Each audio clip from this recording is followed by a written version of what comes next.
Alright folks, it's Pitching Ace 88. We're back playing Terminal Case on Facebook. We're going to be going to Chapter 2 of Case 11, Into the Viper's Nest. And as you can tell, I went a little crazy. I wanted to show you guys that, for whatever reason, I don't know if you do this before you start the next chapter, but the amount of points needed to get these stars was very low, so I just kind of cranked on through it before I wanted to unlock anything. So let's unlock this. Jones, Marconi's lawyers have filed a restraining order against you, claiming you have a maniacal obsession with him. What? But I didn't do anything. Don't you see this means Marconi's guilty? He's scared of getting caught. Enough. He's legally allowed to do so, and even I understand him. You've let your personal hatred for Marconi dictate your actions, and you pushed it too far. Jones, from now on you stay well away from Marconi and his club, or you'll be put on leave, you hear? Luckily, Ace here can keep a cool head. Now go search every last toolbox in that blasted garage, and I trust you checked out the sewer since they're right next to the crime scene. No? For goodness sake, go sweep those darn sewers, Jones. And this time, you're driving. So we got a couple new crime scenes to look at.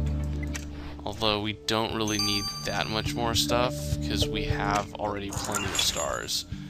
Now, you need about 35 to 38 stars in total, and right now we have only 25, so we're still going to need definitely some more.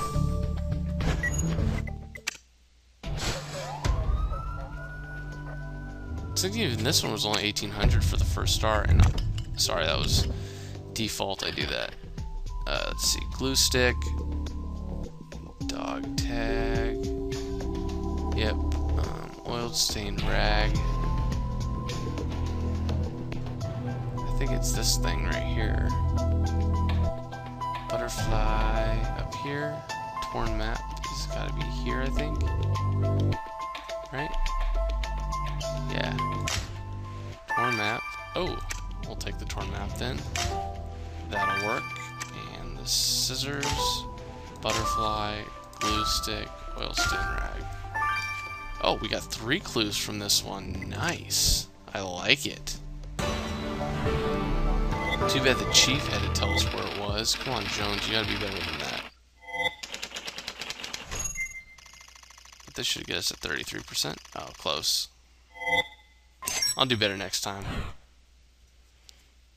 Let's send that to my partner, so thank her for giving me 5 stars and for being my friend. I know you're gifted at finding objects in unlikely places, Sergeant Ace, but I didn't expect to find such a small toolbox to give us so much. Yeah, I know, neither did I.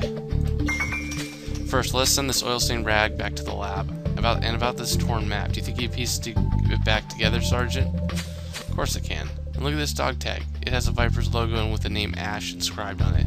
Ring any bells? We've seen it before, Ace. In our very first case, actually. It must belong to Ash Bison.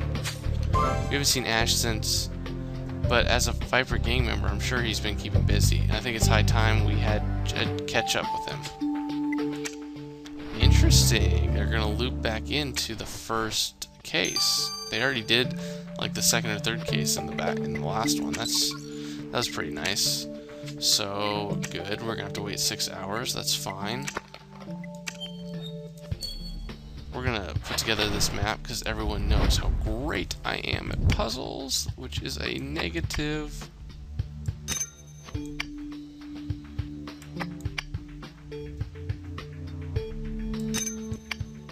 At least this looks like it's kind of a puzzle. Like it's like a map and it's a legend, so it shouldn't be too difficult for me. I mean, look at that. That was actually not bad at all. Well, it's definitely a map. But what is it doing in the Viper's Pit? Wait a minute. That's a map of this very district. In red and blue, do you think these could be the Skulls and Vipers gang colors? I agree, Sergeant. It looks like both gangs were trying to divide the district into gang territories, and it doesn't look like things ended well. Both gang leaders would have been here for this, which proves that Troy saw Salvador recently, even if he told us otherwise. Ace, this gives Troy one heck of a motive. We should go see him, and this time you better tell us the truth. I would have to completely agree with you on that. Let's investigate the sewers first and foremost. And again, remind myself not to hit full screen because I do that off camera. Okay, so shoe, axe, noose, hamburger, hand sanitizer. Oh, it's right there. Computer screen. Oh wow, it's very bloody. Noose, axe, hamburger, shoe. Not too bad, not too bad. 2 more clues. This one's intense. This might take like a lot more stars than I initially thought. Like this might take like almost all the stars to get through it. Except that was amazing.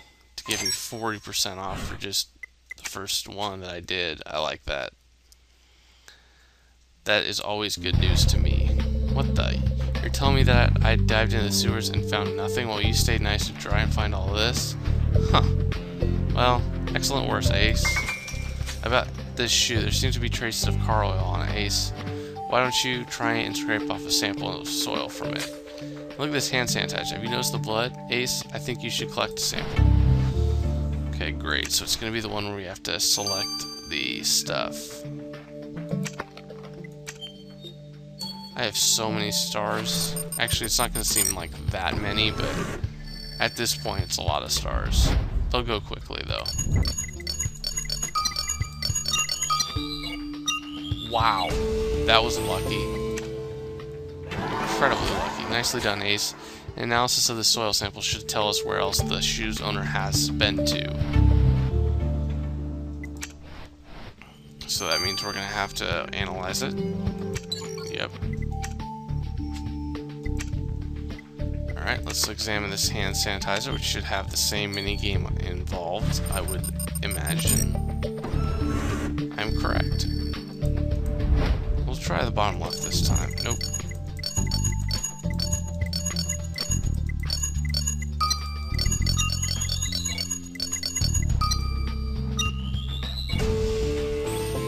Not too shabby. I'll take it. Now let's hope Grace will be able to explain what this blood was doing on the hand sanitizer. Well, it wasn't there for looks. Lots of evidence in this case. It's kind of fun. Let's talk to Troy. What? You can't arrest me just because I was at Salvador's garage? So yeah, okay, I was there a bit. But that's all. And that map you found? I managed to talk him out of a gang war in exchange for a bit of my land. But that bleep hole just kept wanting more and more. You know what, Troy? It actually sounds like you had a whole lot to gain from his death. And it doesn't help that it seems your meeting ended with a fight.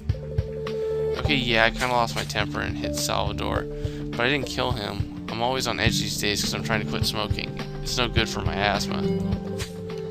I chew gum. It helps, but it doesn't beat nicotine. Know what I'm saying? What a gullible idiot. Chews gum, asthmatic? You realize Troy's just delivered us all the information on a silver platter. Yeah, which kind of tells me that it wasn't him. I don't know.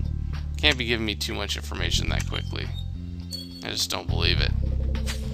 Thanks for finding my dog tag. Really great police work. I'm impressed. Ha ha ha. And don't you think you should at least try and pretend you're saddened by Salvador's death? The guy was an idiot.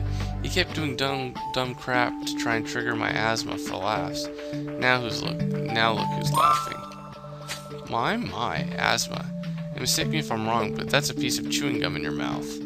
Ash, you're the perfect suspect. I'm flattered I'm so high up on your list, but you better beat it before you become the perfect punching ball. She seems so friendly. I don't know why you would ever think otherwise. But anyways, guys, I'm actually going to wait, I think, till the 6 hours until I can get all of these. And we can move on forward. See you guys in a little bit. This has been Pitching Ace 88. Over and out.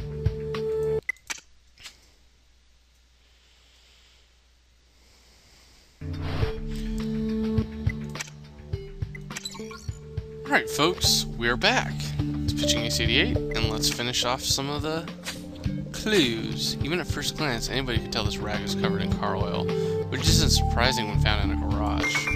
What is surprising, however, are the small glass fragments I found on it, fragments that match the glass found in Cordero's wound. This proves the rag was used by the killer post-murder, I believe, and traces of fibers also show this rag was rubbed against clothing. This is because your killer tried to remove an oil stain from their clothes. Did manage, of course. This type of car oil is impossible to get rid of, which means your killer is wearing oil-stained clothes. Okay, good work, Grace. Ace, I don't want to say anything in front of Grace, but you realize Ginger has an oil stain on her clothes. This can only mean she was at the Viper's Pit, even though she promised us she wasn't. I can't believe she lied to us. But let's not jump to conclusions. Maybe she had a good reason for going to Salvador's garage. Okay, let's just go ask her.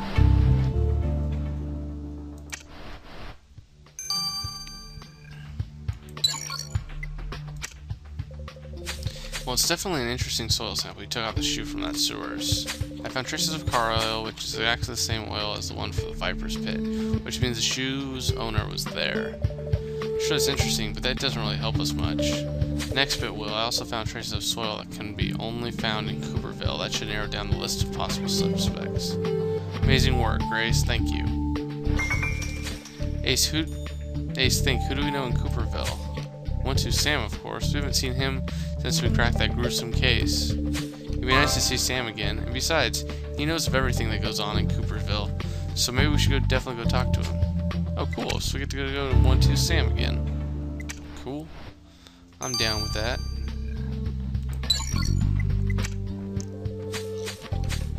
I analyzed the blood that you found on the hand sanitizer, and it turns out to be Salvador's blood.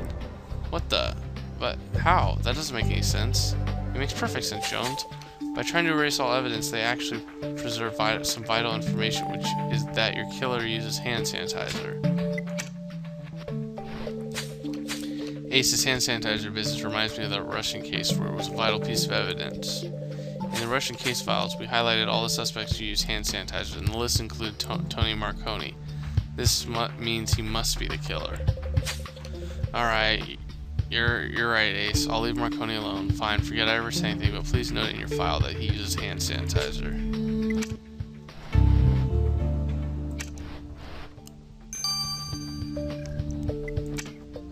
What's up, Ginger? How'd you find out? Oh, because of that oil stain? I tried whipping the damn thing off with the hand sanitizer, but I think it just made things worse. Yes, I was at the Viper's Pit, but not by choice. Salvador dragged me there by force, ranting that I had to start working for him to pay the price. As if I would ever work for that slime bag, I spat in his face and that bastard slapped me. And then, well, you know, just because I'm a hooker, I'm still allowed to say no, right? Ginger, are you telling us that did Cordero? No, he stopped. He stopped dead in his tracks, you could say. And I wish I could thank whoever killed that scumbag.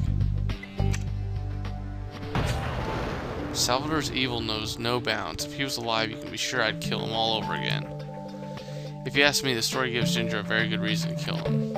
This is awful, Ace. All the elements really are pointing to Ginger as our prime suspect. I hope it's not, so I just couldn't bear it. Oh heavens, not you, Jones, not you. What's up, 1-2 Sam? Help us out, man. Of course I know who that shoe belongs to. It's mine. And to be quite honest with you, I was at the Viper's Pit quite recently. I went there to try and convince Salvador to stop vandalizing Cooperville. It was pointless though. Salvador just threw me out, right into a puddle of oil too. Well, I'm sorry to hear that, Sam, but you understand this makes you a suspect now. You have to stick around until the case is over. Don't worry, I wasn't planning on going anywhere, and it'd be nice seeing a bit more of you both. And say, you wouldn't have to have any chewing gum on you, would you? I ate way too much garlic for lunch, and the smell is driving me crazy. First Ginger, now Sam. Ace, I can't believe our friends are now our suspects. Well, Ginger's your friend. She's not really my friend yet. But anyways, guys, I will see you guys when we go over to Chapter 3. It's been Pitching Ace 88. See you guys all next time. Over and out.